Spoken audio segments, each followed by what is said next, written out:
بسم اللہ الرحمن الرحیم۔ السلام علیکم ناظرین۔ پاکستان کو جو سنگین ترین مسائل درپیش ہیں ان میں ایک سنگین تر مسئلہ یہی ہے کہ پاکستان کی حکومت کی ملکیت بعض یونٹ وہ خسارے میں جا رہے ہیں، مثلاً PIA، مثلاً سٹیل مل، اور پاکستان کو سب سے زیادہ نجکاری کی ضرورت ہے۔ اس کے لیے ماضی میں بھی آوازیں اٹھائی گئی اور کوششیں کی گئیں، لیکن وہ نیم دلانہ تھی۔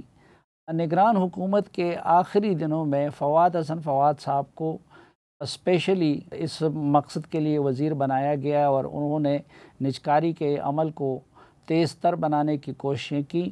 ان کا یہ دعویٰ تھا یا یہ خیال تھا کہ انہوں نے بڑی حد تک راہ ہموار کر دی ہے، لیکن موجودہ حکومت کو اتنا عرصہ ہو گیا لیکن ابھی تک وہ کسی ایک یونٹ کی بھی نجکاری نہیں کر سکی، اور ان یونٹس کا پاکستان کے خزانے پہ اور عوام پہ بوجھ اسی طرح پڑتا جا رہا ہے۔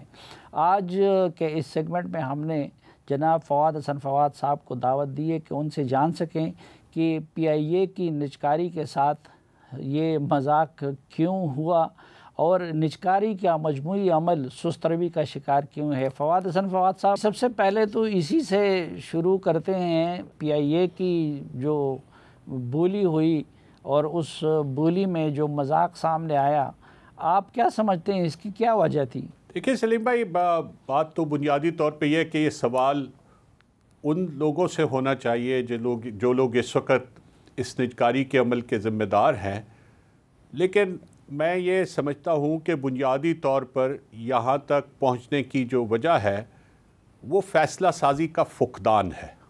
ٹھیک، دیکھیے، نجکاری کوئی ایسا عمل نہیں ہے جس کو آپ کسی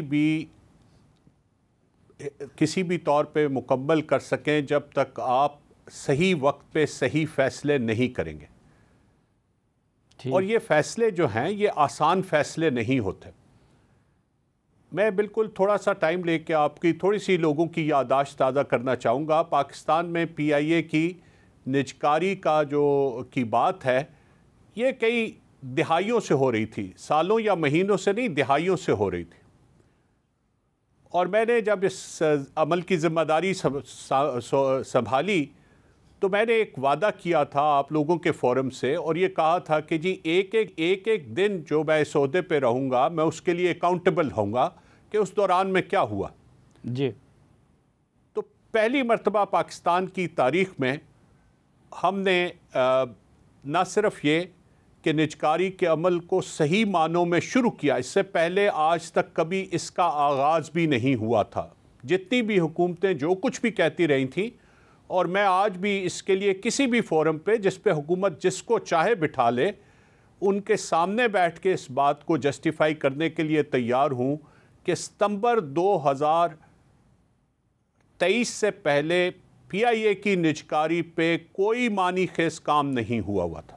اچھا، ہم نے اس 5-6 ماہ کے مختصر عرصے میں، کیونکہ آخری 8 ہفتے تو ہمیں الیکشن کمیشن نے روک دیا کہ جی آپ نجکاری کے عمل کو جہاں تک پہنچا ہوا یہیں پہ روک دیں، تو میرے حصے میں آپ تقریباً 4.5 مہینے لا سکتے ہیں۔ تو میں اس میں آپ کو بتا دیتا ہوں کہ جی ہم نے کیا کیا۔ جی، آپ نے کیا کیا؟ ہم نے ایک مسابقتی عمل کے ذریعے ایک کنسلٹنٹ کا، ایک ایڈوائزر کا، ٹرانزیکشن ایڈوائزر کا انتخاب کیا۔ ٹھیک، اور اس ٹرانزیکشن ایڈوائزر کے سامنے ہم نے ایک کلیئر ٹائم لائن اور اس ٹائم لائن سے متعلق ڈیلیوریبلز رکھے کہ آپ اتنے دن میں یہ کریں گے، آپ اتنے دن، مثال کے طور پہ ہم نے انہیں یہ کہا کہ آپ اپنی انسیپشن رپورٹ 15 دن کے اندر نکالیں گے، آپ اس کی ڈیو ڈیلیجنس کا کام اتنے ہفتوں میں مکمل کریں گے، اور ڈیو ڈیلیجنس ایڈمنسٹریٹو بھی ہوتی ہے، فنانشل بھی ہوتی ہے، لیگل بھی ہوتی ہے۔ ہم نے انہیں یہ کہا کہ جی آپ اس کے بعد بڈنگ ڈاکیومنٹس جو ہے وہ اتنی دیر میں تیار کریں گے، اور اس سارے جتنا بھی ہم نے جو کچھ بھی ان سے طے کیا وہ ہم نے حکومت کے تمام ادارے، SIFC، کیبنٹ، ان کے سامنے پہلے ہفتے کے درمیان رکھ دیا کہ جی ہم اس عمل کو اس طریقے سے لے کے آگے چلیں گے۔ یہ ضرور ذہن میں رہے کہ میں نے پہلے 4 ہفتے یہ کوشش کی کہ ایوییشن ڈویژن جو تھا اس کے ذریعے اس کام کو آگے بڑھا سکوں، لیکن یقین مانیں، اور میں بڑی تسلی سے یہ کہہ رہا ہوں کہ 4 ہفتے کے اندر اندر مجھے یہ اندازہ ہو گیا کہ ایوییشن ڈویژن بالکل قطعی طور پہ سنجیدہ نہیں ہے نجکاری کے عمل میں. اس لیے پھر میں نے پی آئی اے کا ایڈمنسٹریٹو تو نہیں لیکن فنانشل کنٹرول ڈائریکٹلی سنبھال لیا اور ان کے سامنے 2 چیزیں رکھیں. ایک میں نے انہیں یہ کہا کہ آپ آج کے بعد کوئی ایسی فلائٹ نہیں چلائیں گے جس سے خزانے کو نقصان پہنچے. اس سے پہلے آج تک کبھی فلائٹ بیسس پہ پی آئی اے نے P N L profit and loss کی کوئی چیز نہیں دیکھی تھی. وہ چاہے 25 مسافر ہوتے تھے یا 5 مسافر ہوتے تھے، چونکہ سرکار کا پیسہ تھا، لوگوں کا پیسہ تھا، وہ باقی اپنے لوگوں کو، اپنے عملے کو بٹھا کے اور آرام سے جو پروازیں ہیں وہ لے جاتے پھرتے تھے. ہاں میں یہ ضرور کہوں گا کہ جو پی آئی اے کے سی او ہیں، جب ان کو ایک مرتبہ یہ ٹاسک دیا گیا تو انہوں نے بڑی سنجیدگی سے اور بڑی ایمانداری سے اس پہ عمل کیا اور اس کی وجہ سے پی آئی اے کا خسارہ کم ہوا. 4.5 مہینے کے بعد ہم اس پوزیشن میں آ گئے تھے کہ we could have issued the bidding documents, اور اس وقت تک کافی پارٹیز جو ہیں انہوں نے سنجیدگی سے دلچسپی کا مظاہرہ کیا تھا، اور لوگوں نے، کنسلٹنٹ نے بھی مارکیٹنگ کی تھی جو ہمارے ایڈوائزر تھے، اور اس کے علاوہ انہوں نے آ کے وزارت میں بھی اور وزارت ایوییشن میں بھی اور پی آئی اے میں بھی جا کے ان کے تمام حساب، ان کے تمام اکاؤنٹس وغیرہ دیکھے تھے، اور یہ صاف نظر آ رہا تھا کہ کافی پارٹیز ایسی ہیں اور سنجیدہ پارٹیز ایسی ہیں جو اس عمل میں دلچسپی رکھتی ہیں. جب ہمیں روک دیا گیا تو لازمی بات ہے الیکشن کمیشن کے پاس اس چیز کا اختیار تھا کہ وہ یہ فیصلہ کر سکتی. ہمارے ورچولی آخری 8 مہینے پی آئی اے کی حد تک ہم کوئی کام نہیں، 8 ہفتے جو ہیں وہ پی آئی اے کی حد تک ہم کوئی کام نہیں کر سکے، اور وہ عمل ہم اسی طرح نئی منتخب حکومت کے حوالے کر کے آگئے. اب اس وقت سے لے کے 8 مہینے جو ہیں ان کا تو جواب انہوں نے دینا ہے کہ جی انہوں نے اس دوران کیا کیا اور کیا نہیں کیا. جی اچھا، اس دوران جو سب سے بڑا کام میں سمجھتا ہوں، ایک بات صرف میں جو ہم نے کیا وہ یہ تھا کہ جو پی آئی اے کی ریسٹرکچرنگ تھی اس کو کمپلیٹ کیا. ہم نے پی آئی اے کے اوپر جو قرضوں کا پہاڑ تھا اس میں سے 281 ارب روپیہ جو بینکوں کا قرضہ تھا، جس کے اوپر وہ 26 سے 26.5% تک کا سود دے رہے تھے، اس کو بینکوں کے ساتھ جن میں لوکل اور فورن بینک شامل تھے ہم نے ری نیگوشیٹ کیا اور 12% کے کیپ کے ساتھ اس کو ری پروفائل کر دیا اس قرضے کو. آج جو پی آئی اے کے ترجمان آ کے یہ کہتے ہیں کہ ہم آپریشنلی اس وقت کسی خسارے کا سامنا نہیں کرے، سلیم بھائی یہ صرف اس وجہ سے ہے کہ ہم نے اس قرضے کی قیمت کو تقریباً 35 ارب روپے سالانہ کی حکومت پاکستان اور پاکستان کے عوام کے لیے بچت کی اس ری نیگوشیشن کے ذریعے. ورنہ پی آئی اے آج بھی اگر اس قرضوں کے بوجھ میں رہتی تو پھر ان کو اسی طرح دینا پڑتا. اسی طرح ان کے اوپر جو باقی 600 ارب روپے کا قرضہ ہے وہ اتنا بڑا قرضہ ہے کہ یہ کلیم کرنا کہ جی پی آئی اے ایک منافع بخش ایئر لائن ہے یا پی آئی اے ایک آپریشنلی پروفیٹیبل ایئر لائن ہے، یہ اس قوم کے ساتھ بہت سنگین مذاق ہے. اور میں سمجھتا ہوں کہ اب وہ وقت آ گیا ہے کہ یہ مذاق بند ہو جانا چاہیے.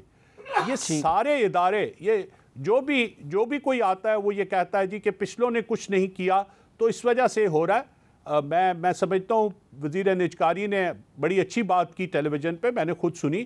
انہوں نے کہا سب نے حصہ ڈالا، تمام حکومتوں نے جتنی بھی رہی ہیں سب نے جو سرکاری ادارے ہیں ان کو یہاں تک پہنچانے میں پورا حصہ ڈالا ہے. میں یہ سمجھتا ہوں کہ یہ مذاق اب بند ہو جانا چاہیے. اچھا فواد بھائی، آپ نے اگر بھرپور تیاری کی تھی اور اس کے لیے لوگوں کے لیے پرکشش بنایا تھا، تو سوال یہ ہے کہ ابھی جب نجکاری ہو رہی تھی اور بیڈنگ ہو رہی تھی تو اس بیڈنگ میں کوئی سنجیدہ بیڈر کیوں نہیں آیا؟ دیکھیے سلیم بھائی، میری ایک تو عادت ہے کہ جب میں کوئی دفتر چھوڑ دیتا ہوں تو اس کے بعد کبھی اس کے معاملات میں دخل اندازی نہیں کرتا. اور آپ کسی سے بھی پوچھ لیجئے کہ پچھلے 8 مہینے میں میں نے آج تک کبھی نجکاری میں یا وہاں کے کسی عہدیدار کے ساتھ نہ تو کبھی کوئی بات کی ہے، نہ کبھی کوئی چیز پوچھنے کی کوشش کی ہے، کیونکہ یہ ان لوگوں کی ذمہ داری ہے جو آپ کر رہے ہیں. لیکن میں یہ ضرور جانتا ہوں اور یہ بات پورے پاکستان کو پتہ ہے کہ پاکستان کے 5-6 اور یہ خود نجکاری کمیشن نے اس بات کو پریس ریلیز میں دیا تھا کہ یہ 6 گروپ جو ہیں، جس میں یونس بردرز کا گروپ جو طبہ فیملی ہے ان کے ساتھ کافی بڑے کاروباری ادارے شامل تھے، عارف حبیب گروپ شامل تھا، ایئر عربیہ جو پاکستان سے فلائی جنا کو آپریٹ کرتے ہیں وہ شامل تھا، جس میں ایئر بلو شامل تھا، جس میں